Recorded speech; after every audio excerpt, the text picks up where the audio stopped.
Hey everybody, happy shredding. How's it going? Just wanted to offer you guys a little tip, and I'm going to share with you some information that I use that I do with my bones, in particular chicken bones. I started doing this because Sharon Lacey taught me how to do this. I was always good at saving my bones, and every once in a while I would throw together a pot with all the bones and some like leftover vegetables and stuff and make a bone broth. But now that I do this, I like don't throw any bones away.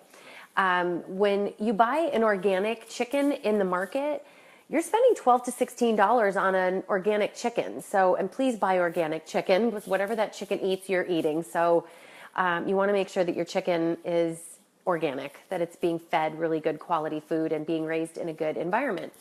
So after you cook your chicken, I know some of us that have been doing the shred have done the crock pot chicken, where you put the chicken in the crock pot for 6 hours on low, throw in some herbs and lemon and whatever, makes an awesome chicken. After you take the chicken out of the crock pot or take the meat off the chicken, you can put everything back in. You don't even have to cook it in the crock pot. Take any bones that you have. And like last night, we had a rotisserie chicken. I have a rotisserie cooker. I needed my oven for other things. We had a family dinner. So I took the bones, from the rotisserie chicken, and I'm going to turn my crock pot around and show you what I'm doing with it. I took the chicken bones from our rotisserie chicken, and you can see it all like simmering away in there. Doesn't that look awesome? I took the bones, I threw in, I had some celery and some carrots, and sometimes I take those things. If I'm chopping up some celery or carrots, I'll take the pieces that I don't necessarily want, and I put them in a bag in my freezer so that when I'm ready to make soup stock, I can throw those pieces or scraps, like the heel of an onion or even the peels off of the onion can go in here. And I just put all of that into the crock pot, even though I didn't cook my chicken in the crock pot. And I added 2 quarts of water. I used filtered water and added to this. And oh my goodness, I left it on when I went to bed last night on low, or sometimes when I go to bed, I turn it just on warm on my crock pot. My crock pot tends to run hot. Right now I have it on low. When I went to bed, I had it on warm. Got up this morning, turned it back on high. So I just kind of switch back and forth between high and low. But I'm going to leave this in here for all day today, all night throughout the night tonight, and probably most of the day tomorrow.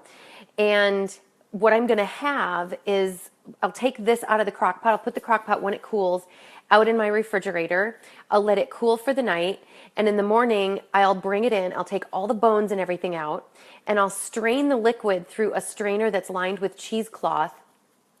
And what I'm going to be left with, this is kind of what it looks like. This is what's left of the last batch of bone broth I used. And this is awesome. That's free bone broth. I pay $2 a quart for bone broth in the market, and there's no way around it. You're not going to find bone broth for any cheaper than $2 a quart. So when you figure the fact that you're paying $12 to $16 for a chicken, if you can make $4 worth of bone broth out of that, then that offsets the cost immensely. And the benefits of what you're getting from bone broth, it helps reduce inflammation in the gut, which is so important to how we absorb nutrients from food. So if just for that reason alone, if it helps us better absorb our nutrients because it's reducing the inflammation in the intestines, that's awesome. Also, it's healing to the gut, and all that calcium that's in those bones it's all leached out into the bone broth. So that is calcium that you're absorbing. Forget the milk, the bone broth is where it's at. So just wanted to share that tip with you guys. Make your own bone broth. It takes no effort. It's just sitting here in my crock pot while I go on with my day for 24 to 48 hours. And all I have to do is filter the bones and everything out. I put it in these, this is an old pickle jar. Pickle jars are old mason jars.